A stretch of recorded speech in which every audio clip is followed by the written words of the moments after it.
Ladies and gentlemen, boys and girls, dying time is here. That's right. We're talking Amityville II, The Possession on Kill by Kill. Well, greetings and salutations, Internet. It's your old pal, Patrick Hamilton, coming to you once again from Amityville, Long Island. And this is the Kill by Kill podcast, the show that is dedicated to talking about the characters in horror films and the order in which they die. And so, of course, here to help me along in this process is the only person I trust to help me exorcise a demon, even when I'm in jail. The one, the only, Gena Radcliffe. How are you doing, Gena? I am so excited. Ever since I agreed to do this podcast some 2.5 years ago, all I could think was, I can't wait until we get to Amityville II, The Possession, and we're here finally. This is a Chariots of Fire moment for me. It's all slow motions and running by the beach sort of situation happening. Triumphant fist pumping. Yes, it's here finally. I'm not entirely sure that this movie merits such enthusiasm. Almost no one in it shows any enthusiasm. It's morose, and yet it goes on for an hour and 45 minutes. It's despairing. It's despairing. Before we get too far into it, of course, I don't want to scare you or anything, Gena, but we are not alone. That's right. We have a special guest. You may have heard her on podcasts like The Shining 237, and this one you're listening to right now. She's the one, the only Megan Dooley. How are you doing, Megan? Hi, I'm all right. I'm kind of hanging out like a giant hand from a wall in the basement. just there in case you need a hand. Basically. Yeah, moving just, slightly, kind of scaring people by blowing a big gust on their back suddenly. And then you suddenly feel touched in a bad way. For some reason, I had it in my mind that she's bitten by an invisible force, but that must be a different movie. That was a better haunted house movie that I feel like we're going to bring up a lot. Is Poltergeist? Is the movie where he gets ghost bitten? It's crazy that these two movies were made in even the same decade. Nevertheless, mere months apart from one another. Oh boy. Okay. So let's get into it. Gena, obviously you're the person who is the most enthusiastic about this pile of crap. So I don't know what that says about me, and I probably don't want to think about it too much. Listen, we all got our something. I'm sure people thought my enthusiasm about things like Happy Birthday to Me and Prom Night 2, Hello, Mary Lou are deeply misplaced. But you can't convince someone to fall out of love with something. I don't love this movie. I mean, I don't have any sort of I'm not going to try to tell you that it's good.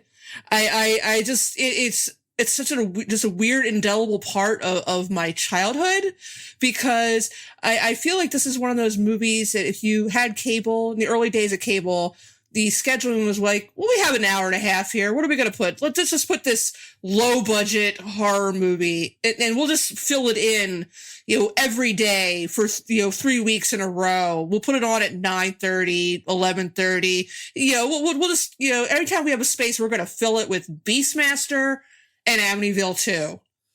So I watched this a lot, and again, I'm not going to convince anybody that it's a secret gem. It's a despairing motion picture.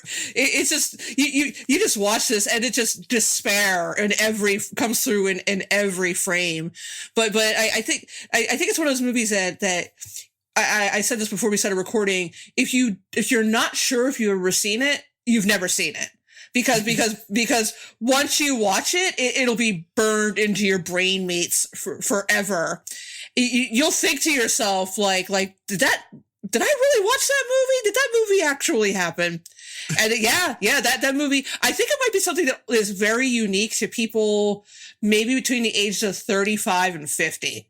I think older than that, younger than that, you're like, yeah, no, I know the first movie and I know the one with Ryan Reynolds, but yeah, no, I've never seen any of the other Amityville movies. But this one though, I feel like is very unique to people around our age. Yeah, I think I was more aware of its existence, but for whatever reason, I'd watched the first one. I've talked many times how I still think about the scare sequence in that where the windowsill crashes on that kid's fingers, and I think about that a lot. And then there's 3D, which has the benefit of Meg Ryan and a hot tub from hell.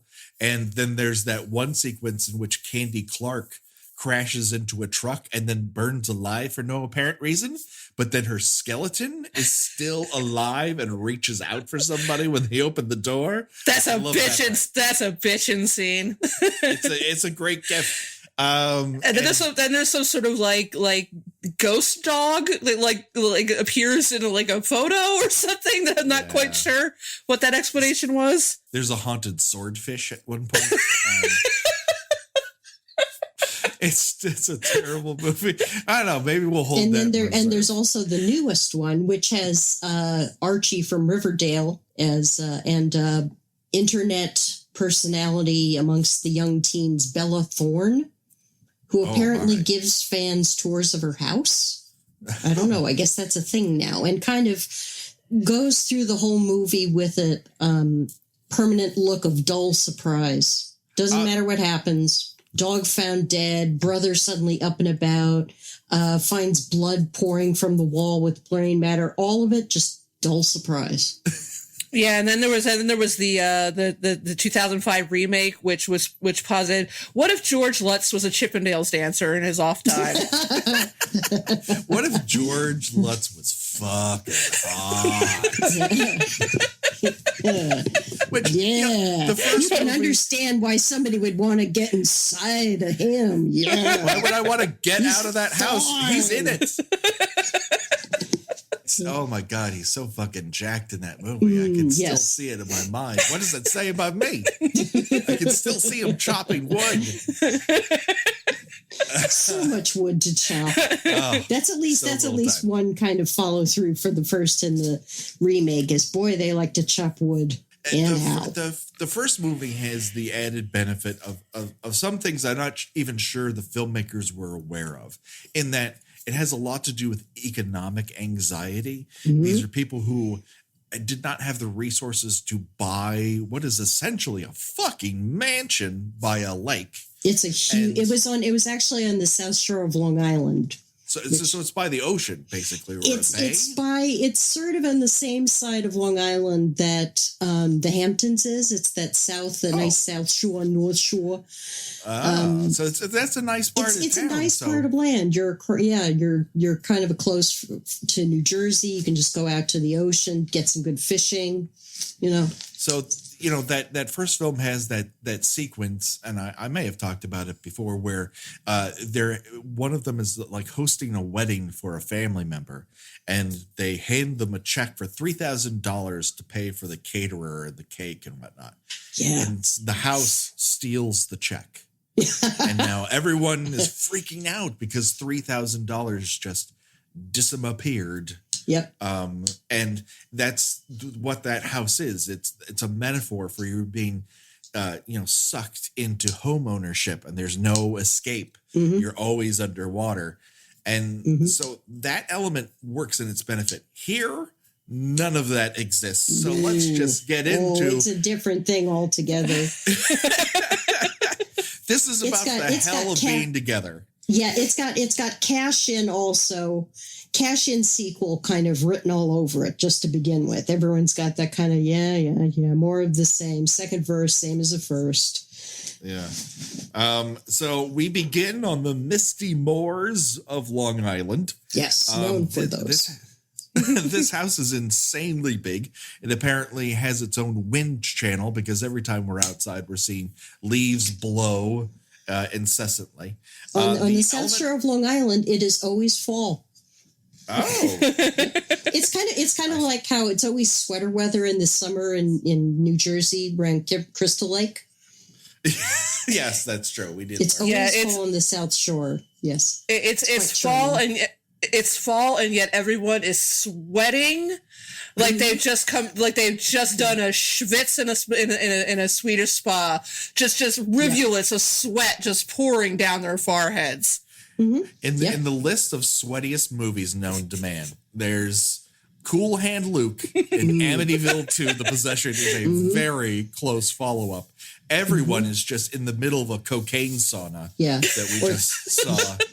The glycerin budget must have been astronomical, just having to spritz everybody. The one element of this movie that I did not know until this viewing, or at least it just washed over me, was that Tommy Lee Wallace wrote the screenplay to this, which I find rather incredible because I don't think he sucks. And this movie definitely does. No, I mean, there are a couple of things in there that make you go, wait, what? Yeah, I was thinking you have to understand that at some point he sat down in it would have been a typewriter because this would have been 1980, 81. So, and he typed out the line, I don't think mommy wants to make love to daddy anymore. Boy, that certainly is how two American people speak to each other, for sure. Two American teenagers who are brother and sister. But we'll get to that. Ooh. Oh, we'll get to that. Yes. Oh, God. I need to have a bowl to throw up and near me when I start talking about that. The whole time I'm watching these two with each other, I'm just thinking of that picture of like Homer Simpson just pouring the bleach in his eyes. Like,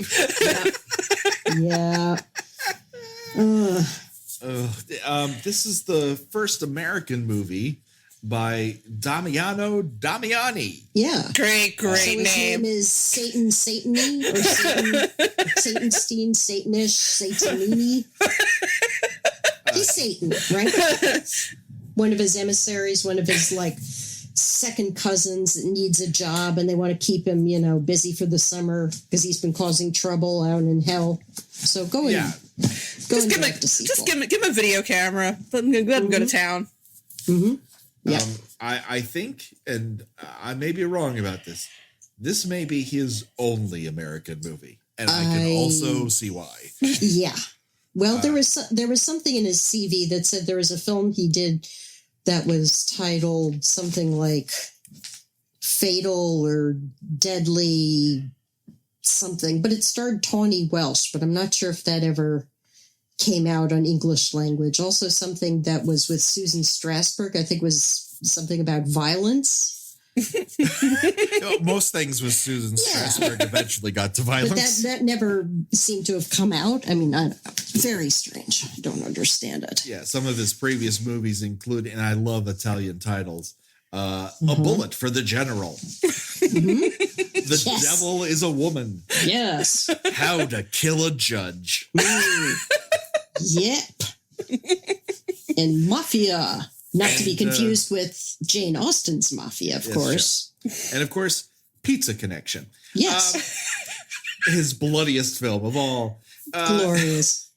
And so we get a lot of unsteady Steadicam shots. I don't know if the operator was just drunk or wasn't paying attention, but we're going to see a lot of gliding over uneven surfaces.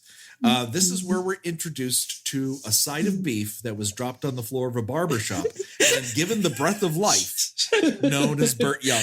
I made a list. I'm totally ripping off 80s all over shtick here, but I have him described in my notes as he looks like a pepperoni roll covered in pubes.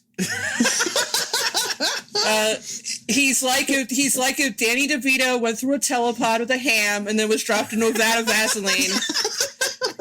And my favorite one, a gorilla and an orc once fucked and had a baby. Then they threw the baby in a river. That baby, Burt Young. Burt Young.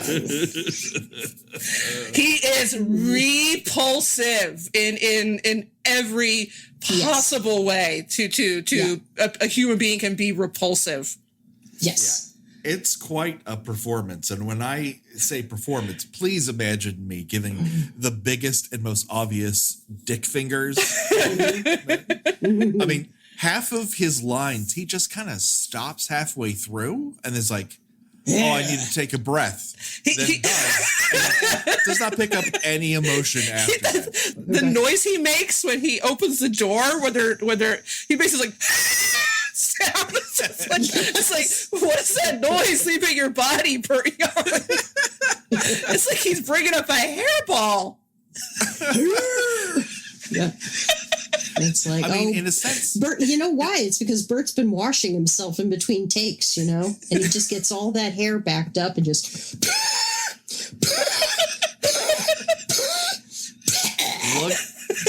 Lugging Burt Young from one end of this set to the other must have been a mammoth undertaking.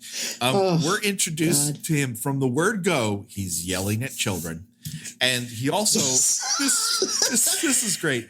He picks up where the opening shot is the sold sign of the Amityville house. Yes. And then we see him yank it out of the ground and throw it to the ground. Yep. Like, I mean, is he under the belief that if you keep that sign up, another realtor can just come in and sell the house from underneath him? Why is he so triumphant when he throws it to the ground? Yep. He spikes it like a football. He also they also leave unpacked boxes outside the house overnight, which is puzzling. I've seen that like here, and I don't understand it. Also, it seems like they leave a lot of unlocked bikes on the lawn. Yeah, I don't know how that works in my Long Island neighborhood. That didn't work so well. Just a bad idea. So in addition to seeing him spike this realtor sign, he also goes out of his way in what feels like takes 2 minutes, but I timed it. It's only 10 seconds. He sees that the two small children that he's transported there are no longer right in front of him, and he charges like a very slow moving mall cop's scooter towards the water. Is like, hey, you kids, get there. Get rid of the water. Get rid of the water. He always seems like a man on the verge of having his belt off. He's about to hit somebody with that damn belt. Yeah, it's not exactly Pootie Tang when it does come off either. It's a laborious process to unhinge it from all the truss support that because it's holding up a lot. It's doing a lot of work there. Yeah. You could definitely hear the sounds of a suspension bridge wires snapping as he takes this thing off. Every time he takes off his belt, it's the start of a Final Destination track. Yes. We also meet his poor suffering wife, who I'm calling not Dee Wallace Stone. It's Britannia Alda. Yeah, sure, but she was. I love her. I love her because she was in Mommy Dearest that same year. Yes, what a year for Britannia Alda. She took the world by storm in one movie, and then she was also in an Amityville movie. Yes, it was fantastic. We also meet Light of My Life, at least when I was a teenager. Yes, Diane Franklin. And one of her earliest babysitter trying to seduce a husband at a beach house roles. Yeah, Diane Franklin and her co-star Diane Franklin's eyebrows. Yes, those glorious things. My God, that are trying desperately to reach one another. The left and the right side are constantly reaching out to try to make contact. You can almost see it in real time. She instantly refers to Burt Young as a creep. It's like, for the word go, like, I've never referred to my dad as a creep. Yeah, but your dad is presumably not a rotting pickle and a moldy hot dog bun either. That is very true. Point Burt Young.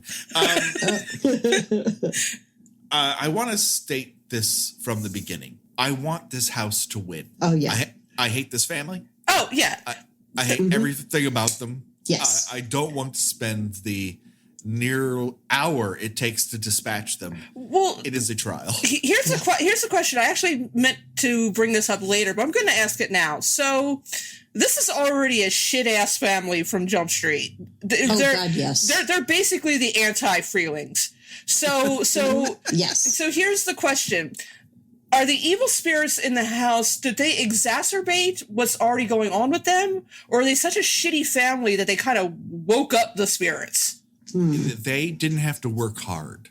Let's put it that way. This was more of a nudge than a push. Yeah, it's also confusing because in the first Amityville horror movie, they at least allude to the fact that before they were there was a series of murders where an large Italian family was completely killed. I think there were like 6 members of the family, all killed by the teenage son. That was the DeFeos. Right. And so it's kind of unclear. Is this supposed to be before the Lutzes? Because they never mention the Lutzes and, we got such a cheap price and all the furniture's already here. I think it is. I think it is supposed to be what happened before that, even though, he's got a Walkman and the clothes are all very, early 80s. And presumably, I think the real life case, I want to say it took place in 1974. I want to say. So, but, I think it's in spirit. It's meant to be what happened before that. But I just wonder, I feel like that, the idea is that the family brought all this negative energy into the house with them. Yeah. Yeah. Yeah. I mean, it's bad to say you shouldn't say bad things about people who were murdered, but almost everything I've read about the original DeFeo family mentions they were problem people. They had problems. They had issues with each other. The dad hit the kids. They were the screaming family. Yeah. Well, the ones that you could hear. This film very accurately portrays them because he is constantly threatening to hit children. Yes. The brother and the sister are openly flirting with one another immediately. I had Sonny described as a dollar store Matt Dillon. Because he's got a little bit of a Matt Dillon vibe going on, but I mean they are like eye fucking each other and like she's like, oh, why don't you want to hold me anymore? And it's like, I mean she's like, I guess she's about 15, 16, and he's out of high school, but I guess maybe 18. It's like 28. How old is this? Yeah, he looks anywhere between like 18 and 30. And I'm sorry, but like they're asking each other, well, what's your type? And I'm like, you don't talk to your opposite sex sibling about what kind of person they're attracted to, and that's the thing. And like the whole movie kind of sets up Diane Franklin's character as being, the kind of innocent victim in all this. And then there's this last minute thing that she says, or it's like, oh no, you're just as fucked up as everybody else in this family. Yeah. And you have to ask, is it the house that's doing it to her? Or is she just, as messed up as everybody else in the house is? Yeah. I mean, they weren't great going in, but once they're in, nothing helps. This family is literally one albino away from full-on VC Andrews territory. The mother in this movie, excuse me, who I lovingly refer to as not Dee Wallace Stone. Dolores. For some reason, a mover joins her downstairs in the basement, and he says, hey, you have an extra room down here. Do you want me to check that out? And she's like, sure. And we then get treated to 3 minutes of this guy unable to being rained on with human sewage, and he's like swatting at it with a rag. Like, it's back up, you asshole. It's like when he acts like when you're in a shower that's really kind of like fizzy and drippy and there's not much water, so you kind of have to turn a lot to make sure the water hits all parts of it. He's really giving whatever, I think of them as the poop gnomes. The poop gnomes that are down there all kind of rush forward and start throwing poop at him, and he kind of like, yes, I'll make sure that everyone gets a shot at my large back. Everyone gets a shot to throw a poop bomb at me. That's the poop gnomes for you.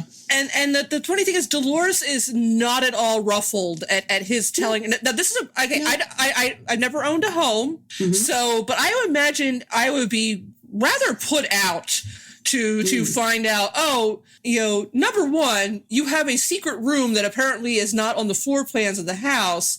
Number two, it's filled with shit and flies. And she's just like, oh, well, that's strange.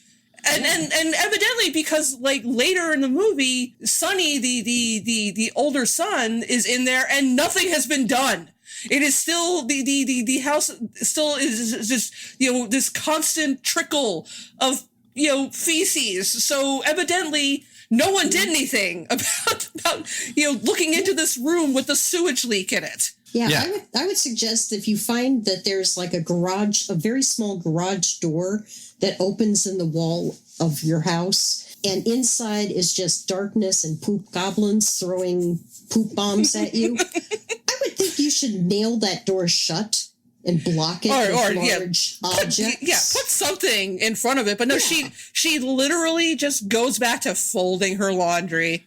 She could not. And if I hear the words busted sewer line, that's a call to action. That is not like, That's where you get Roto-Rooter on the horn. Yeah, first you're having a heart attack, and then when you pick yourself off the floor, you will crawl over to get your phone, and then you will call the plumber and say, "Please come clean my poop room." I have a filth dungeon which is apparently leaking. Can you fix my filth dungeon? Yes. I don't want to smell it anymore. Meanwhile, she's like, time to pick out curtains. There's no fucking way. I'm not an architect, but I don't think the septic tank should go inside of the house. No, it should not. That's where it does not go. She's just like, dookie room, what can I do? What can you do? She treats it like it's a bathroom that is painted a color she doesn't like. She's like, I'll get to that eventually. That's not an emergency, I will grant you. A leaky filth dungeon is. I can only imagine that living amongst Burt Young, her husband, and God knows whatever he does in the privacy of his own bathroom. That's just kind of made her numb. That's a good to point. The of the poop goblins. Like, I've seen it before. Yeah. Yeah. Well, how much good of my husband's special bathroom, I guess. That'll be his office. So basically, the premise here is that how much could a leaky septic line really cause you if you are constantly sleeping next to Burt Young? The bad spirits in this house have remained inside the filth dungeon and don't wander out of it?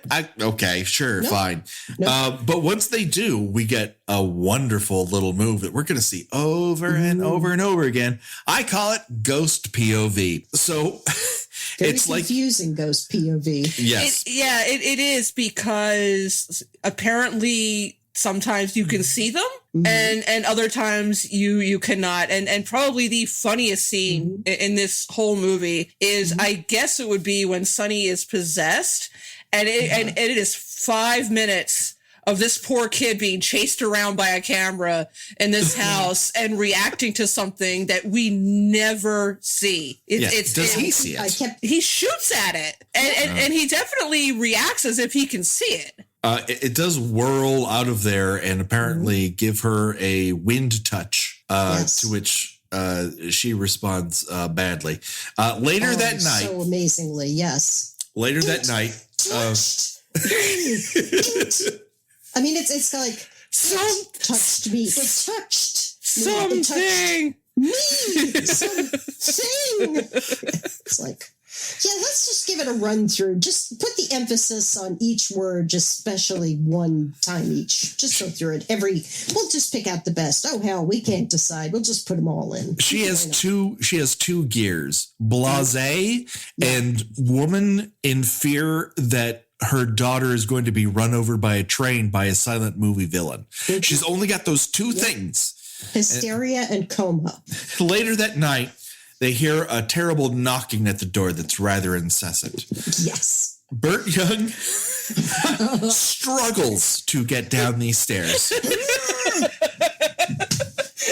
Is he also putting his shirt on or his pants on? He's putting pants on over a pajama top. A filthy pajama top. He's putting pants on over pants. Yeah. I don't quite get I think those are why just he's part of his human body. Well, we're not quite sure what is part of his human body. Some of it slips at various points. But the knocking is incessant even after they check on it. So he grabs one of his 8 guns. So many guns. And cracks open the door and he goes, you're trespassing. He runs. He runs out of breath in the middle of trespassing and has to stop, take in a breath, and then continue the line. Trespassing. Yeah, that short walk down the stairs really winded the hell out of him. We are then treated to something that fans of industrial shorts have seen very often. That is magical everyday objects that gain a life of their own and just begin doing things. Mm-hmm. Here, it's paintbrushes. Yep. And they decide to decorate the younger 2 kids' room with a wonderful hell beast, and then curse the pig. and curse. Hey, it's flying pig, everybody from hell. Hi. In cursive, it says, "Dishonor thy father," and then in block letters, "pigs." So it changes handwriting styles 2/3 of the way through. Yep. And this Jody's look is my new reaction GIF. It's like, can you believe this? I can't, and I'm in this movie. I love the reaction of first the son kind of vaguely acts like a non-kid actor who's told by the director, "Hey, look over here. Hey," he's like, "Oh." And then the daughter, who's his real life sister, is supposed to look up the wall surprised.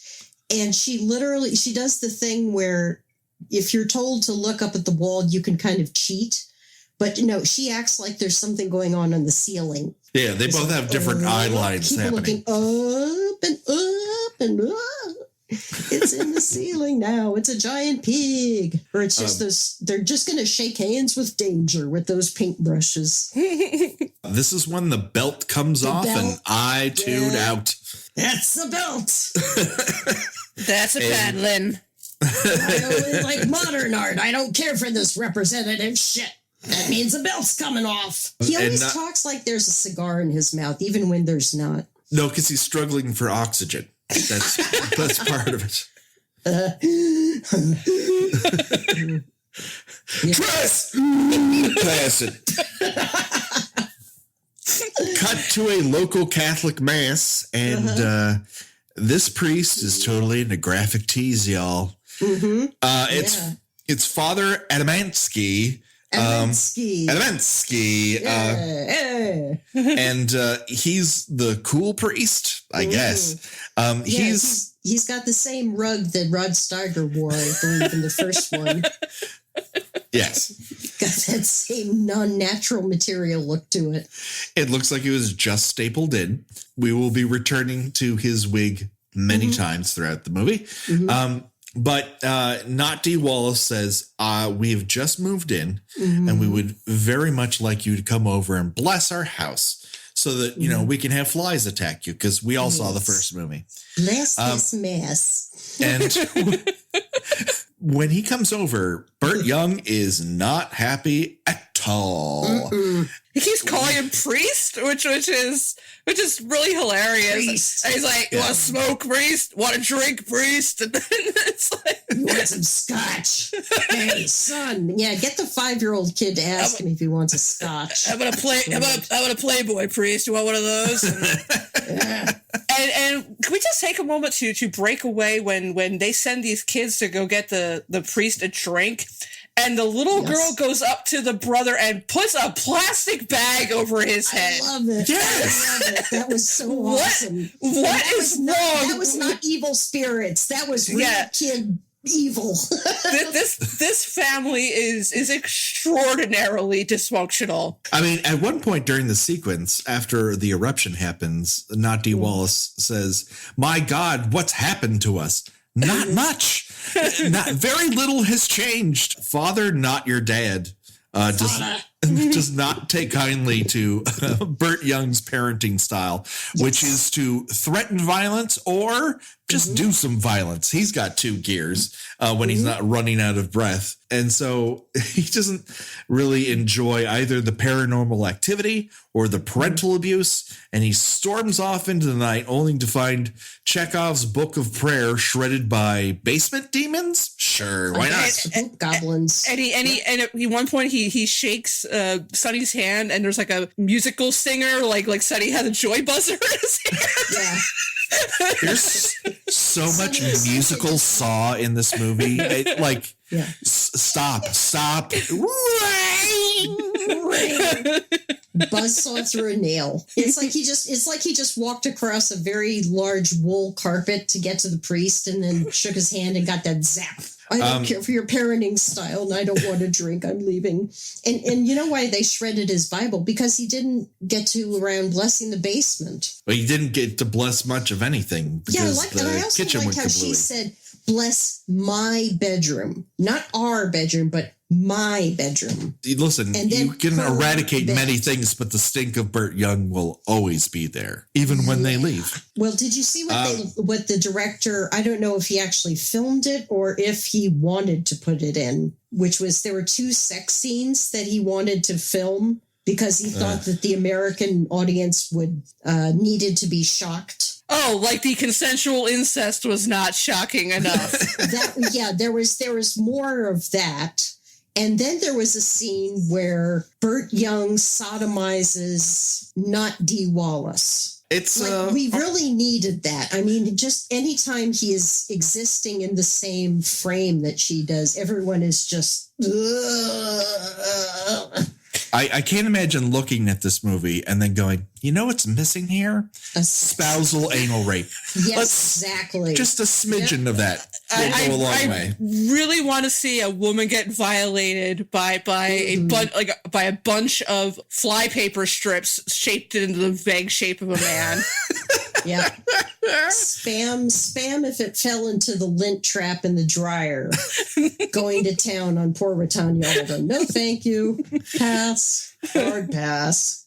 So not D. Wallace Stone says, listen, I'm sick of you beating all of us. I'm sick of you disrespecting this priest who all he did was come over here with a rug on his head, pretending that it's real hair. And was going to bless this place. Yeah. Is Mr. Microphone so he can say, hey, good looking, I'll be back to pick you up later. He says, we're all marching off to his parish and you're going to apologize to that priest. Mm-hmm. And this is the introduction of a brand new character into the movie that has not been there for this first half hour. And that is Burt Young's cane. Mm-hmm. Somehow Burt Young has grown a cane. Maybe it was an extra bone in his forearm and it just slid out and now he still has to hold it. Maybe he's like an eye where they have an extra long middle finger that they refer to as a toilet claw. He's just exhausted from all the beatings and just needs that extra support. I hurt my arm beating my children and my wife. Oh God. And my oldest son, who's a squeaky clean teen and knows how a motor works in a car. When he first pulls up in his super rad Corvette. I think it's a Fiat. I don't think it's that cool. Yeah, because it's definitely an import. So they all trudge off to do this, and Sonny decides to stay behind and smoke a J. But before he can get high off that tie stick, he hears a noise. Sonny investigates by grabbing a hammer, and as he searches the second floor, the worst jump scare I've ever seen in my life occurs when he's just walking down a hallway and a suitcase knocks him on the shoulder. There's no ramp up to this. It happens, and he just kind of looks like, the fuck? Why'd you throw a suitcase at me? It's almost like and then the movie continues. The wall. Yeah. Who knows? It's just it's worse than a cat scare because at least a cat, it has sentience and you can't control it. A suitcase. Some gorilla from a 1975 commercial had to pick up that suitcase and throw it at him. Yeah. And he's like, I'm not going to find that gorilla. I'm just going to continue on with my life with this giant Walkman the size of a fucking briefcase attached to my jeans. Mm-hmm. So Sonny heads down to the basement where all of Dad's many, many guns so many guns are just housed in an open rack next to stacks and stacks of ammo. Like he's getting ready for Obama to come and take his guns. That's really early. Happens. That's too much for one belting to handle. This goes beyond belt. I'm gonna have to get the gun. Why was Burt Young so nervous about his kids drowning? With that many guns unlocked, they're much more likely to shoot themselves than drown in a lake. There is one genuinely creepy moment here, and that is when Sonny descends into the filth dungeon, and for reasons the movie never cares to explain, you just see this one object sticking out of a wall. And what I said when I saw it was, is that the trunk of an elephant? No, it is an arm and a hand just hanging out there, reaching out for him. I love that. I don't know if that makes sense in Italy or to the director or to Tommy Lee Wallace, but oh my God, yeah, that is amazing. That's like from the WWE when Mark Henry got Mae Young, who was in her 70s, pregnant, and finally after all these months of being a pregnant 70-year-old, she gives birth to a giant hand. It's like, oh, it's the giant. Yeah, it's the giant Mark Henry hand, and now it lives in a basement on Long Island. Sure, why not? There you go. That's an origin story. And again, his like mother like son, his reaction to this arm coming out of a wall is pretty understated. He's a little bit. He's kind of like, oh my God, and somehow does not like run out the other wall, like leaving like a him-shaped hole in his place. I mean, one thing that you know, and of course, you know, the running gag about these movies is how long white people will put up with weird shit happening in their houses. So it's a gag with a kernel of truth in it. But I'm sorry, if I see an arm coming out of a wall, and particularly, I don't care if it's moving or not, this thing's moving. You know, I'm not going to just kind of hang around the house like, well, I guess I'll just wait for mom and dad to get home. I am fleeing. I don't even care if I haven't met the neighbors yet. I will run down to the 7-Eleven and wait, because I am not going to spend another single minute in a house that has an arm growing out of the wall. If that was me, I would run to like another part of the house and open like the closet to see if there's a giant foot there. Where's the rest of you? So your theory is there's various parts of the house that contain the other limbs to this mystery person? It's somehow it made more sense in Hausu. Where you have the giant girl's head coming out of the wall, being like, yep, I'm stuck in the house now, and so are you. Yeah. I think part of the reason why we don't get a great reaction from him is because the arm instantly disappears and is replaced with our old friend, Ghost POV, and some really fancy camera work. Yes. Sonny retreats ever so fucking slowly to the third floor, where he performs some very undercooked prop handling work with a gun. He practically just throws the gun at this invisible force that we never seen. But finally, the ghost overtakes him, and he just sort of lies down on the bed, but with his feet still on the floor. It's an awkward look. And then the ghost uses him uses him as some sort of trampoline. Is he like jumping on the bed? Watching it from a modern perspective, the pig. From a modern perspective, it looks a little rapey, but I don't know if that was the intention. Do ghosts generally rape men's stomachs? Well, you know.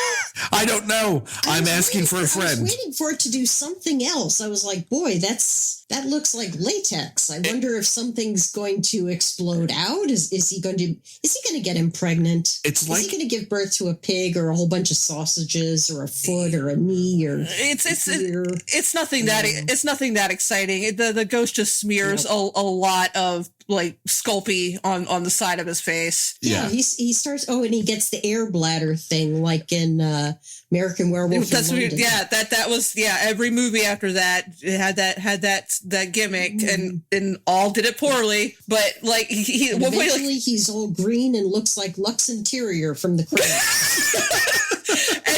and his head is like bulging and throbbing on one side. I'm like, oh, it's like when I get a migraine. Yeah.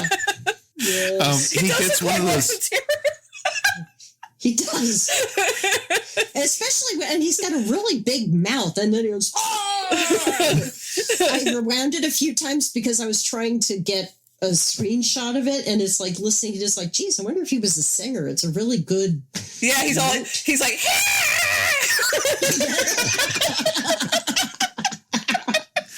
Listen, if you had scanner veins constantly popping up on your hands and a Manitou goiter sitch happening on your neck, you would be screaming too. Yes. My description was Mr. Jekyll called and he would like his makeup concept back. I love with possession. The first thing for the possession makeover, off go those eyebrows. Yeah. No eyebrows for you. Yeah. The first things to go. And like the longer the movie goes on, the more he starts to look like Eddie, the Iron Maiden mascot. lots of red eye makeup is next. Rub a lot of brown stuff all over the teeth, so each of the teeth appear stained and separated from each other. Yeah, that's a must. There's a lot of tooth work happening in this movie. Yes, and a lot of yellows and greens applied to the face as well. Kind of look like somebody sneezed all over him. Yes, that's true. Yeah. There's a lot of gesundheits happening right before the camera started to roll. It's such a great. I just love that. It's like it's trying to force its way into his belly button, and then once it gets in there, it's very weird. This movie just happened to be placed right before Freddy's Revenge, because there it's also about this otherworldly creature forcing its way into and out of the lead character's body. And there's a lot of body horror and psychosexual things. So as unsuccessful as some people view Freddy's Revenge, it is the fucking Exorcist compared to Amityville II, The Possession. It somehow makes more logical sense and is more believable than a house that has a poop basement and a giant hand in the wall and turns you into Lux Interior if you go above the second floor. You realize that we're now at the point where we're stalling because we know what happened. We know what happens after this scene. This is the most head scratching scene in the whole movie. Just content warning for the giant hand coming out of the wall. Yeah. Content warning for all of our listeners who may be sensitive to this sort of thing. We don't want to talk about it, and we'll talk about we'll try to breeze past it. But if it's something that alarms you or makes you feel uncomfortable, you can skip forward 5 minutes. You'll be fine. So now that they might have thought better about this, let's talk about one of Diane Franklin's greatest lines in this entire movie. Quote, "It's strange. I don't think mommy wants to make love to daddy anymore." And at that very second, my penis fell off. Yeah. And she's all like pensive and sad about it. Like you really need to comfort me over the fact that mom and dad ain't fucking anymore. And it's like, it was a point of pride before. It would have been better if they said fucking, just to hear her say make love. I'm sorry. Any physical act that involves Burt Young is not love. I'm sorry. No, have you ever seen him eat a hoagie? Okay, between him and a large cheese and meat food stuff, that would be the closest you get to love. But yeah, between Burt Young and another human, no. But she brings this up like this is a problem that the brother maybe needs to step in and get involved in, and it's like what's she expecting him to do in this situation? Like what do we do to like feed them Playboys? she's genuinely heartbroken over this. And it's like, most people, they know in an abstract sense that their parents have had sex at least once, possibly more if you have siblings. But no one really thinks about, how often their parents are getting it on. Did she keep a journal at some point where it's like Wednesday night they totally did it? Okay, no one is that concerned about their parents' sex lives, and again, this is just like a normal conversation. She doesn't realize there's anything wrong with him. She's just like, "Yo, you're here. Let's talk about mom and dad's sex life." And it's just like, do you think they're still bawling? And he's just kind of given this sort of, the best way I can describe it is a sexy Kubrick stare. It's like he's going to suggest, well, I guess someone's got to pick up the sex slack in this house then. Mom and dad aren't contributing. And the kids are too young, so it's up to us. And over the next 5 minutes, the longest 5 minutes of your life, is this character. Again, there's not supposed to be anything wrong with her. She's not possessed by any evil spirits. Right. This is how healthy, normal American girls act. There are numerous moments where she could say, "Yeah, you know what? I don't think I'm going to do that. That's really weird that you're asking me to do that. This is an incredibly strange conversation we're having, and I think you really need to leave my room." But no, he's telling her that she's pretty, and she's like, "Oh, I'm pretty," and I'm not even going to describe it in detail. We know people who've seen this know the scene we're talking about, and how she just kind of goes along with it, and it's just so weird and uncomfortable. I mean, not that any scene involving incest of any kind isn't uncomfortable, but it's particularly uncomfortable because, again, there's not supposed to be anything wrong with her. There's not supposed to be evil forces making her do this. There's obviously some sort of thing between them that being in this house has merely exacerbated rather than started. And to jump ahead to a scene later, she's treated as sort of the sacrificial lamb initially, the kind of the good girl caught in this, in this evil forces. And then later she goes to say, "Are you feeling guilty?" Because I'm not. it's like, record scratch. What? Come again? Yes.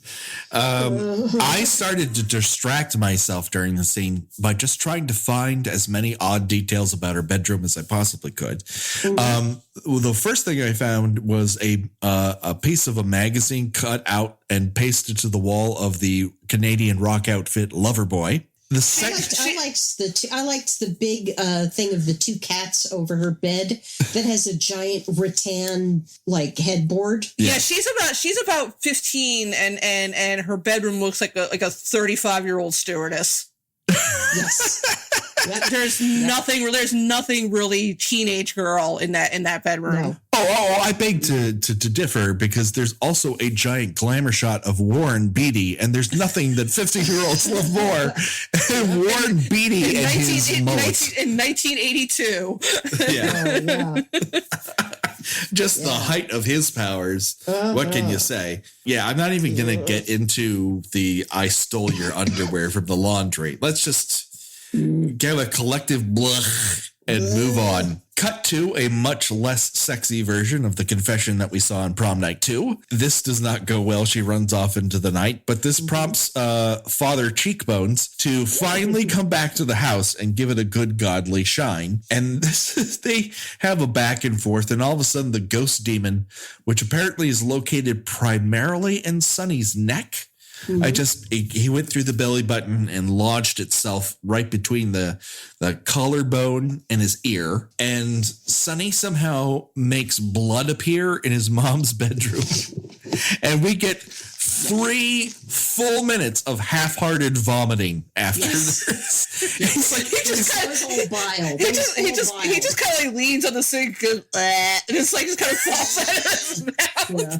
It's like they gave him a cup of chicken soup and they said, "Hold it there," and then vomit it. And he's kind of like, well, and he's just like, let's gravity do the work. The funny thing is, it's okay, it's granted it's blood that shouldn't be there, but it's just blood, and he's carrying on like someone just like shit in his mouth. He's like he's like staggering around. He's gone like he's gone like gray, and he's sweating and almost passing out. And it's just like it's just blood, man. You're a priest. You've probably seen blood before. Yeah, that's probably why he didn't make it all the way to the basement to deal with the poop goblins. Yes, if he can't handle the blood bedroom, then he's an extremely squeamish priest. Very squeamish, yes. But this is put a fire in his belly. So later we cut to Father, this is my real hair. I can even swim in it. As he asks for permission from the higher ups to let him perform an exorcism, and he is straight out denied. And he also turns down. He also turns down a very tempting offer to attend Sonny's birthday party. So yes, after the incest sequence, then we get the birthday party. Oh my God, yes. Which is filmed in slow motion. Birthday party where you kind of tentatively go from member of your family to member of your family, hoping that they wish you a happy birthday. After which, they open the front door and 20 random people come in. Yeah, who are they supposed to be? Other who are these people? I was gonna say, didn't they just move in? Like friends coming over. And what I really love is it's his birthday. He kind of just slowly wanders out, goes upstairs. Yet nobody notices. Yep. I mean, the weirdest part of that is when he goes behind the table and Burt Young raises his cane or his toilet claw, as it were, and embraces him. And the rest of the family claps like they've done something. Yeah. Like, you didn't hit him with a belt. Exactly. I think it's like, I don't remember how long you raised your arm up and it didn't have a belt in it ready to hit the kids. I do honestly think that's what it is. I think they were all like, waiting on bated breath. Is he going to hug him or is he going to backhand him? Yeah. Or is he going to keel over from a, from a stroke from trying to hug his son? Yeah, he slinks. Yeah. Go ahead. Yeah, he slinks away. And then there's this like weird moment where Diane Franklin thinks that he's staring at her from a window. And so she goes up to shout at him that she's totally okay with the fact that they've been doing it. It's like, and I tore my ears off and I had to sew them up. I think I just went into a fugue state and I forgot to remember all that part. It was just too upsetting. Oh God, it's so terrible. There's like at the birthday party. Again, they're just like eyeballing each other and he's hugging her and like rubbing her back. And finally the mother picking up on it. Yeah. Notices something's amiss. But of course, because everybody in this family is fucking terrible, she blames it on the daughter that it's something she's doing that's ruining Sonny's life. That's when I just said, you know what? House, take them all. Exactly. Can't get that shooting spree fast enough. That's right. Let's hope he gives him another gun for his birthday. So later that night, every window in the house is left open so that all the curtains can look like the total eclipse of the heart video. And I'm sorry. In the beginning, another part that was strange, and I had to go back and check with the sound on or with the subtitles, is when they first go in the house and Mom is like, these windows won't open. And then she looks at them closely and she says, nailed. and they're just they're just confused as to what do we do about these nailed closed windows? I don't know. Use a hammer, maybe?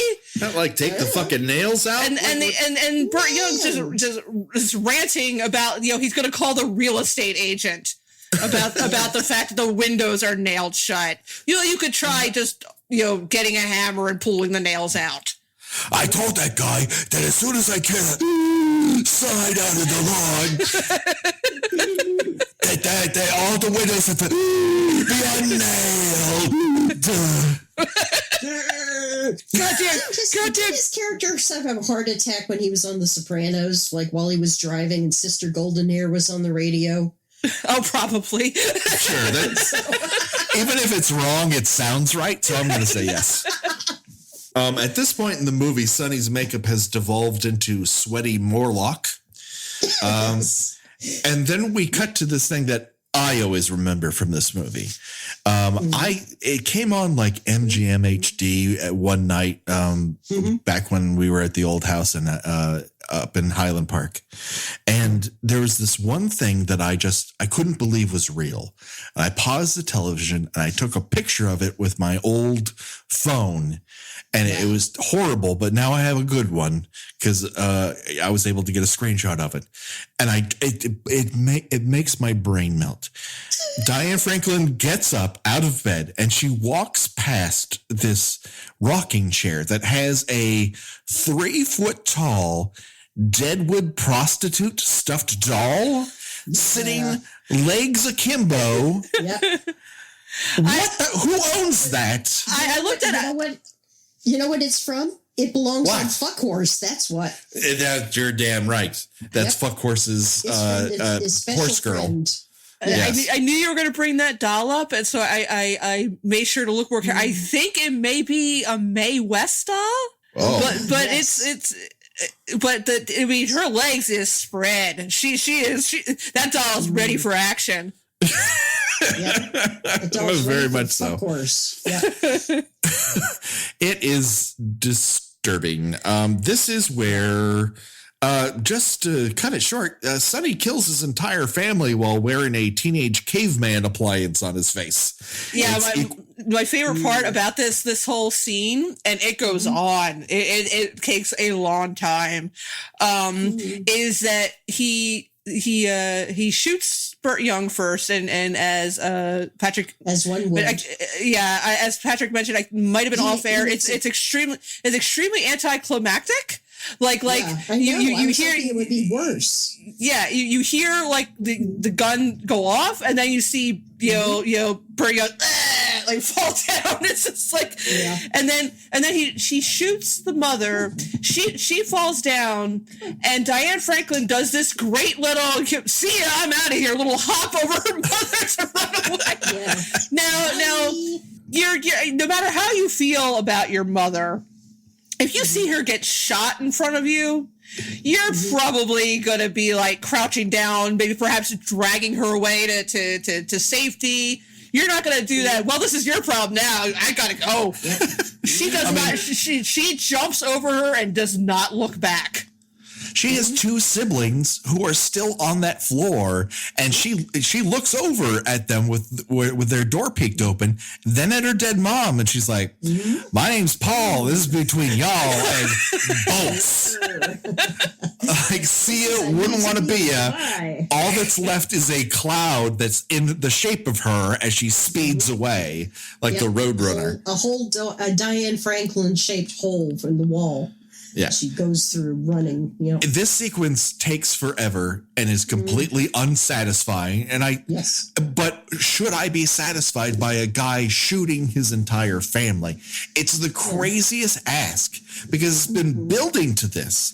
And then it's entirely unsatisfying and unscary and repulsive. It's not what I would call a fun movie-going experience. No. I shouldn't want to see Burt Young's, guts explode, but I want something. I don't want him to just slouch to the ground and they're like, "Burt, we're going to do a second take." It's like, "No, I'm going to my trailer." Yeah, as grody as this movie is, and it does get pretty gross at the end with the weird, the devil is some sort of like alien pupa kind of thing. That's a little. The special effects aren't good, but they're slimy and gross. But up until that point, it's not a super bloody movie. It's despite its repugnant tone, it's not over the top violent. And I feel like the payoff should be at least there's some good kills. I would be fine with if he came into the room and he shot Burt Young in a very graphic way that would go like you would have some catharsis, and then the rest of it would just be outside seeing flares of gunshots as he goes from room to room and shoots. Like, that would be fine. You don't need anything else. But the movie spends an interminable amount of time both not scaring me and pissing me off. So mission accomplished. Bad job, yeah. So the next day, we get introduced to a new variant. He's Action Priest. Well, wait, because before he became Action Priest because he was Coward Priest initially, and he took a page from Rod Steiger's book where basically it was like, I can't do anything about these people. Please leave me alone. I'm just gonna ignore your calls. I'm just gonna la la la la la. Nothing. None of this is happening. Mm-hmm. He also goes on a camping trip with someone who we've never seen. It's just kind of like, hey, guy, time for you and I, two totally heterosexual guys, to go camping together. And it really doesn't come off that way. Not that there should ever be anything wrong with that, but it's played in a very odd way. You know who that other priest looks like? He looks the guy who gets the part of the fence struck through him in The Omen. The priest who gets impaled. Sure. Oh, yeah, That's what yeah. he looks like. It's the unfortunate priest club. Yes. But he hears this calling in the middle of the night and decides to venture back to the house, where he discovers it's surrounded by police and everyone in town is running to get behind the barricade. And then he goes, it's okay. I was their priest. And they're like, let the priest in. Yeah. Let the priest into this active crime scene. Yep. Yeah. Let him through. Yep. Barefoot. Let him pick up anything he wants in the house. Yeah. It's a priest. Just great. Don't put on gloves or anything. This is how Amityville CSI rolls. Yeah. Yes. And this is where we get introduced to my favorite character in the entire movie. Yes. I don't know if you guys noticed him, but he's the crime scene photographer who loves to take pictures of this priest giving gunshot victims their last rites. And he's taking picture after picture. Like, that's not the crime scene. He's giving bodies their last rites, but he's like, give that teenager last rites. Yeah. Now sexy. Now you're angry at me. Now you love me. Good, bad, great. We got it. Yes. Newsday is going to have gold tomorrow. You're going to love these pictures. And then we get the noticeable appearance of John Ring. Now, if that name doesn't sound familiar to you, you probably might remember him from his very memorable New York cop roles. Most noticeably in things like Ghostbusters and The Hard Way. He just plays a police chief in this. And I love the way that he talks, because you immediately think, is that the guy from Ghostbusters who says there's blood draining down the 89th precinct's walls? And that's that guy. I love that guy. Now, if you're wondering at this point, Patrick, shouldn't the whole murder thing be the finale of the movie? Nope. First of all, you wanted more of that. That was terrible. The sooner that ended, the better. Secondly, that plan would have denied us Amityville's third act, where it becomes Exorcist, a Perry Mason mystery. Mm-hmm. Yeah, it goes from the first 45 minutes is a Amityville movie. Then we have 20 minutes of a courtroom drama. Mm-hmm. And then we have another 20 minutes of The Exorcist, shamelessly The Exorcist. I mean, the only thing that sets it apart is, again, the weird alien pupa that the devil looks like for no discernible reason. That was amazing. That made it all worth it to me. It was like, okay, this is good. This is something. My favorite thing when Father Camping is more important than the oath of my office arrives at Sonny's jail cell is that it's built on a very creaky wood floor. I don't think a lot of jails are on creaky wood floors outside of the wild, wild west. Yeah. Yeah. It's not exactly perfect for keeping, prisoners inside. And then we cut to Father. No, it's not a rug. I've been thinning for a while, but I just wanted to do something about it. Mm-hmm. Outside of the Amityville house, and he is having dreams of Diane Franklin emerging, and then out of nowhere, a very New England woman. Yes. Hemledge Farm remembers. Father, what are you doing here? Are you parked near the yard? She wandered out of a Stephen King novel. Oh, yes, very much so. Good news is that this very New England dubbed woman, she happens to work at the local backstory dump.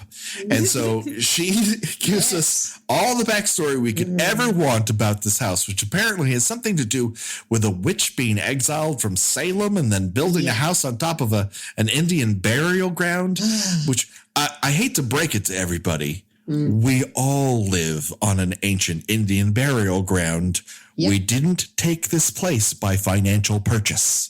One of my favorite things about the Amityville series, and we are literally on 20 parentheses 20. This was the second one. We're now on 20. There are 20 of these, and in each one the story changes in every one.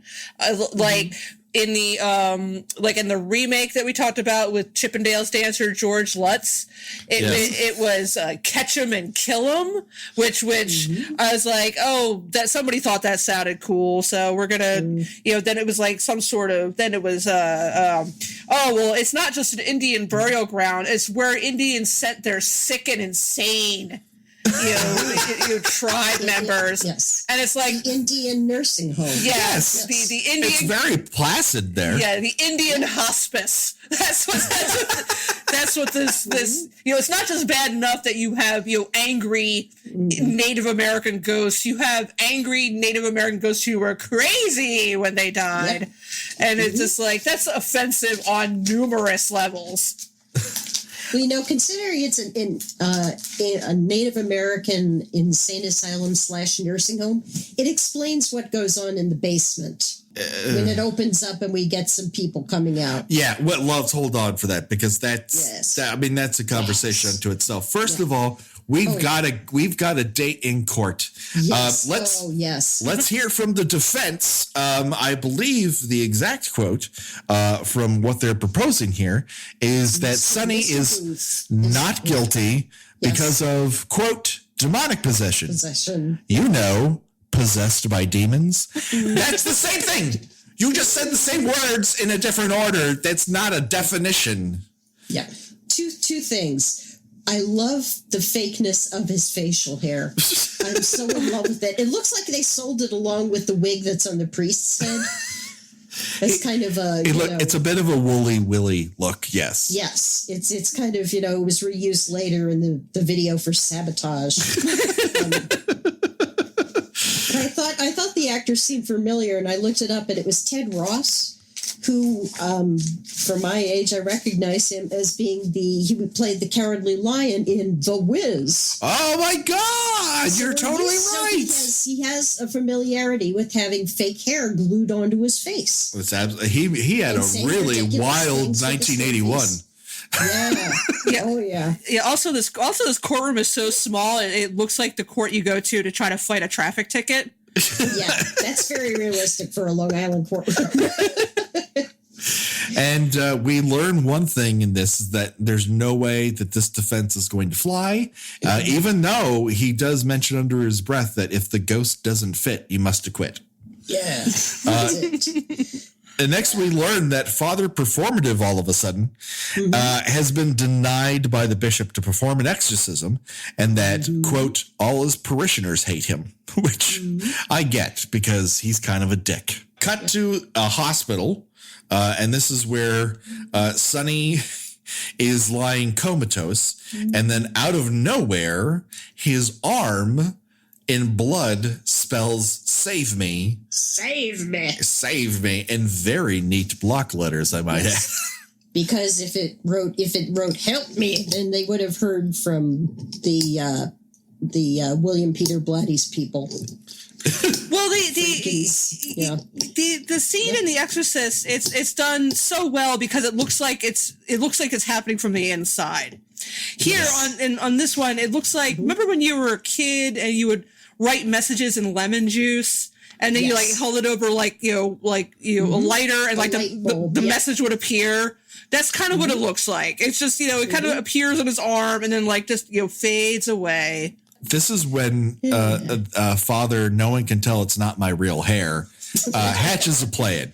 And then he's going to steal away this captive, this person on trial for multiple murders and drag him to a church. And the detective in charge of this case is like, all right, you convinced me. Here, I'll kneel down and you hit me on the back of the head with the butt of my gun. And did you see who that was? Who is it? This is another 70s person that popped up a lot in movies at that time. That was Moses Gunn, also known as Bumpy Jonas from Shaft and Shaft. He was also, and he was all over the place. He was in Firestarter. He was in Firestarter. He was in The Neverending Story. He's in a lot. He's the king in Neverending Story. He is. Yes. Yep. Oh yeah. Oh. Yes. He was all over 70s and early 80s television and movies. Here's a quick parenting update. If you have a kid who loves animals, try to remember that The Neverending Story practically starts with a horse dying on camera from drowning slowly. Ooh. And if you have a kid who, generally likes animals, they're going to want you to turn off that fucking movie and blame you for a very long time that you ever showed him 1 second of The Never-Ending Story. I'm 46 and I'm more traumatized by that than I am from the movie we're talking about right now. Father, it's a lace front. It's not a wig. Yeah, Father, it stays on even in water, just in hurricane force winds. Father, I can run my fingers through it. It's just that natural. Yes. Father, finally, I have my old life back. Father, I'm not just a client. I'm the owner. Yes. Father, not even my wife can tell. Brings. Which would be really hard to explain. It really would. Like that. We have to wonder about what that marriage was like. But he decides he's going to drag Sonny to the church, and he gets to the front door, and Sonny sees a cross, is like, fuck this, backs up, and also clubs Father. It's just a piece. It's not a full-on wig. He clubs him, and this is the first time it happens, but it's not the last. He clubs him with his forearms, not his fists. This is a character who's supposedly been hit by Burt Young multiple times. Why does no one in this movie know how to punch correctly outside of Burt Young hitting his wife? Yeah, they just kind of, maybe he was a volleyball person, he does have that. Hit everyone with your forearm. Yeah, he does kind of have that. He does kind of have that like serving arm kind of thing going on. He's clubbing him like he's a gorilla in the zoo. Yes. It's very weird. But he backs up out of frame and gets to the street. And all of a sudden, there's a fireball and he disappears. Yeah. Newsflash, everyone. This fucker can teleport via fire. Yeah.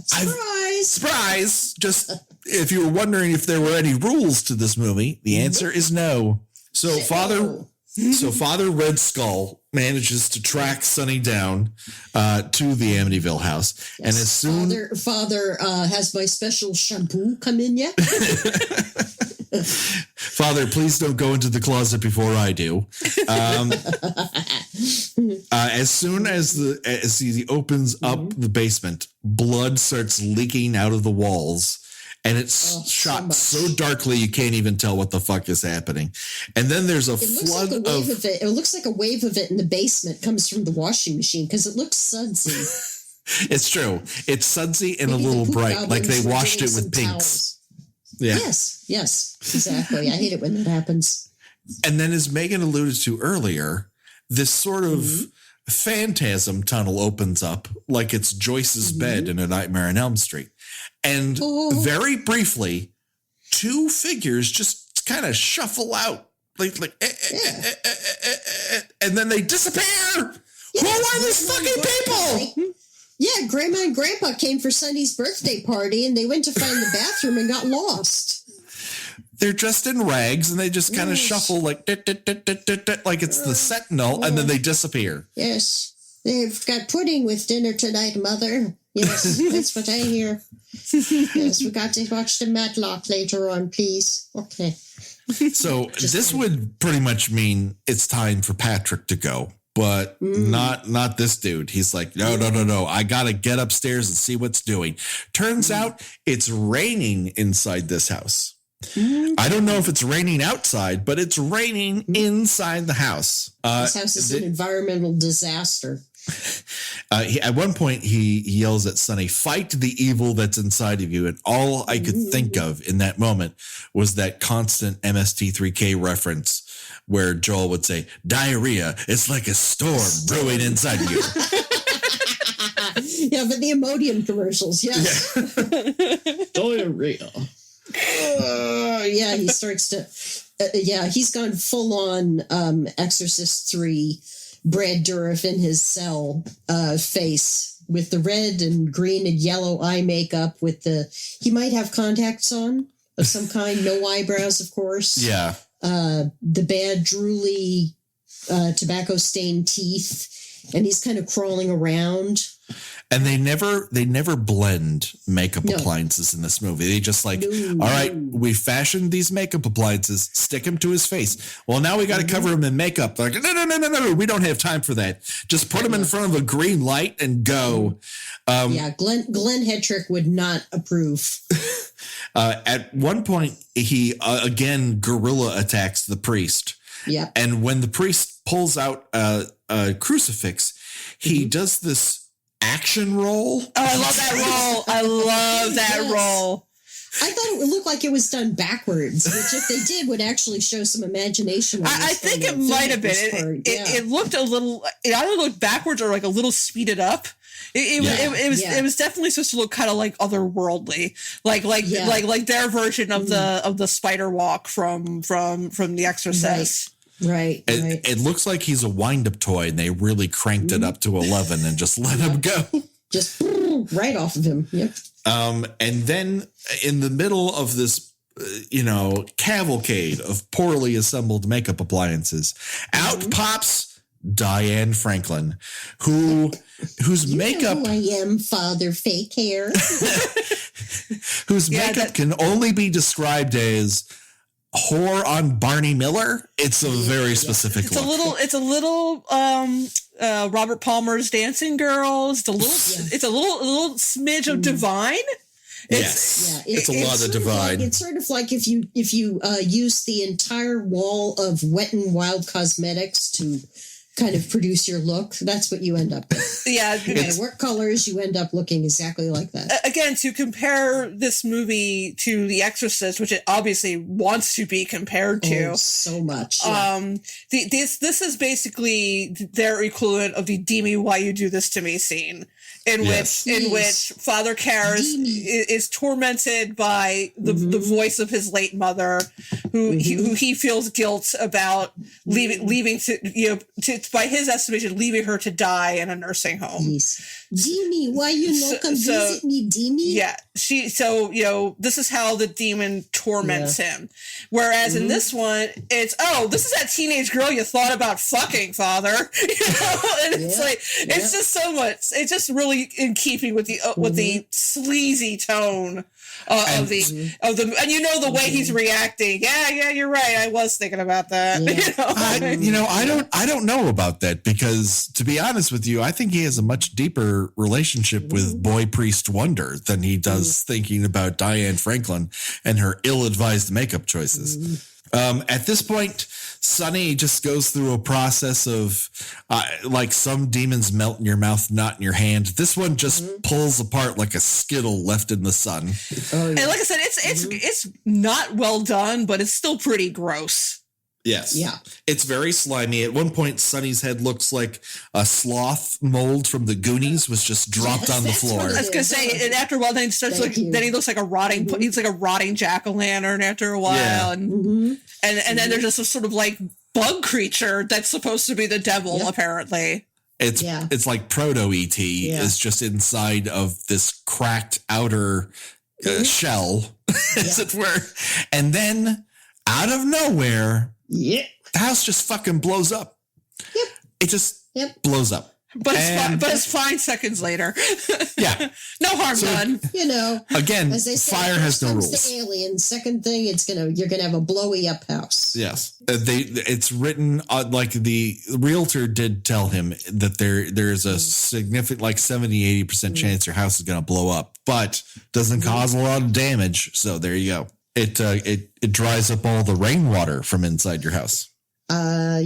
And probably does away with the black mold that had been growing as well. And just zap that right off. And then there's that sequence that, again, ripped off from The Exorcist of pleading to God, take me instead of me. Take me. And I'll be gone in a day or two. Sorry, 80s. And then like Boy Priest Wonder escorts Sonny away to the police, and you cut back and, Priest, seriously, I used to have a full head of hair. I just need something to help me boost my confidence. Can you understand that? Yes. It's not that I'm bald. I have very light colored hair, so my scalp showing through. Yes. Well, his T levels are incredible. Here's a question. So he exercises Sonny. Yes. Successfully, one can assume. Yep. So what's supposed to happen to Sonny after that? Well, Boy Priest Wonder says, well, just explain to them that it wasn't your fault. There you go. Again, I don't think this is going to work. That's going to work. Yeah, he definitely shot his family. Yes. Oh, yeah. 100% shot his family. Let's just put that out there. He needs to go to jail for a very long time. Children on purpose. Yeah. Shot, maybe you could get away with Burt Young and say self-defense. He was coming at me with the belt. But yeah, you can't shoot little children and expect to get away with a oopsie. The hero in this movie is that house. The house is taking out the trash for all of us. Yeah, the house says, I wash my hands of all of you filthy people. And so our final shot is of the priest having his hands throb like he's getting scanned. I was gonna say he's got some varicose veins in those hands, man. Yeah, man. Someone's working them bladders overtime, and then he gets his own little Manitou baby. Growing in his neck, and then I assume after that wanders the United States like the Incredible Hulk. Sure. Yeah. With a satchel on his back, just going from town to town trying to solve problems and stay out of the way. But then when his neck starts throbbing, look out, because he's going to teleport via fire, like a ghost does. Or topless on a bed, like Susan, what's her name in the Manitou? Oh, isn't that Strasberg? Strasberg. That's Susan Strasberg. Yes.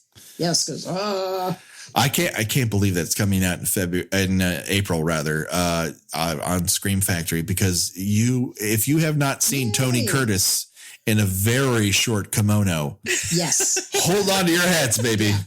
Yeah, when I got the chance to assign you guys something to watch, the second place in my mind was the Manitou, but I couldn't find it available in a free version. Yeah, after April it'll become. Oh, it is amazing. Yeah. So that pretty much does it. That's Amityville II, The Possession. Yep. It fucking sucks. It does. It does, and it's great at the same time because it's just it's very much a I cannot believe what I'm watching type of movie. Yes. And just there's just so many. This is one of those movies where you want to ask the screenwriter, why did you make this decision? Why did you think that the audience would not get enough how awful this family is and how there's something deeply wrong with these people that you felt you had to throw in a scene of consensual incest? Gena, this is a very passionate family, okay? They feel that they love, they hate, they feel it always on the surface. They carry around a cane like it is toilet claw. Sometimes you just fuck your sister. Yeah, everybody. Sometimes, every time it's very uncomfortable to the point of the racism with the accent. This is a movie. Some people, they ghost, they teleport via the fire. Okay, so what do you want? Yeah.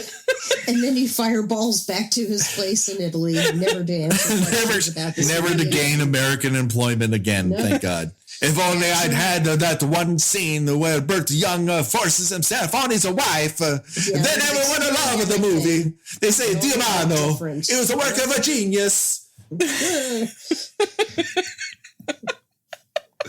I would like to apologize to Italy, everyone of Italian descent, and maybe some French people. I'm not great at accents. It's not my strong suit. And so that just about does it. We've gone long talking about this terrible fucking time. It's practically as long as the movie. That's unforgivable. But before we go, Megan, where can people hear more from you if they're sparked by your magnificent performance here? You would go to the Shining 237 website and look for my name in some of the episodes. I think I'm in the very first episode, and I was on the episode before the one that's out now, and you should listen to the one that is on now because she actually got Danny Lloyd himself to talk to her over the phone about working with Stanley Kubrick. Wow, cool. Yeah. Excellent. And then Gena, where can people hear more from you on these here internets? I write about 80s old TV, movies, and pop culture in my own website, GenaRadcliffe.com. And I am also a writer at thespool.net, in which you can find my reviews recently of the newest season of True Detective, of The Umbrella Academy, and more. And I'm also on Twitter at Porcelain72. Excellent. And of course, before we go on to our various social media handles, why don't we ever so briefly discuss what's happening in the world of Patreon? Well, after a dry spell, we're back, baby. We got we got a very, very big week of new sponsors, new patrons, whatever we're supposed to call them, people that keep us financially solvent in this pure podcast. So I want to say a big thank you and welcome to Tori Ruth, Paul Huggins, Jill Zawiska.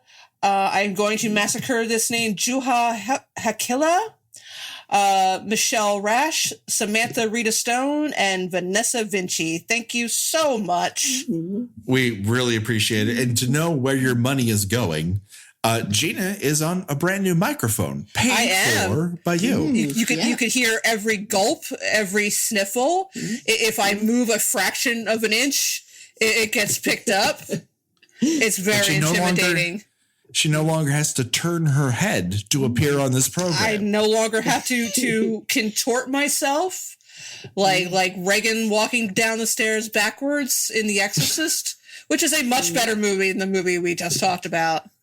Absolutely. So thank you very much. And of course, every month we have the newsletter, and then we have a special episode for you. In the past month, we just talked about Candyman, which was a lot of fun.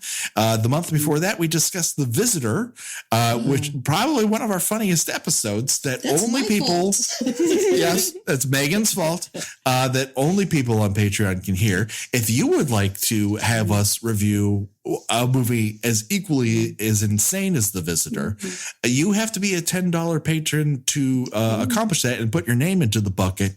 And if you win, you get to choose. Now, there's some rules. We are not going to we're not going into survival mode, but there's a lot of open territory to be discussed. So come on down and help us do that. And that should be next month. Now, beyond that, for us, you can find us on Twitter at Kill by Kill Pod, the Facebook group and the Facebook page to discuss movies in more detail. And of course, on Instagram at Kill by Kill Podcast. And that just about does it. When we return, the body count will continue and we will discuss one of my favorites of the Nightmare on Elm Street canon, Part 2, Freddy's Revenge. That is amazing. I wouldn't even say low-key love this movie. I kind of love this movie. I love every inch of it. I think it's purely 80s bizarreness, and I think it's a welcome refresh and an interesting tack on the entire Freddy Krueger lore, and I can't wait to talk about it. We've already lined up some very interesting guests to give us their take as well, and so we can't wait for you to visit us when that happens. So, when that happens, until then, for myself and for Gena and for Megan, bye-bye, everybody. Bye. Slow.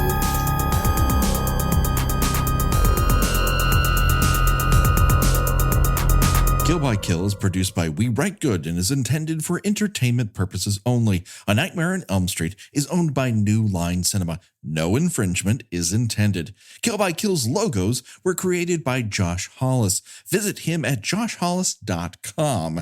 The Kill by Kill theme was created exclusively for us by Revenge Body. Get the whole track and much, much more at revengebodymemphis.bandcamp.com today.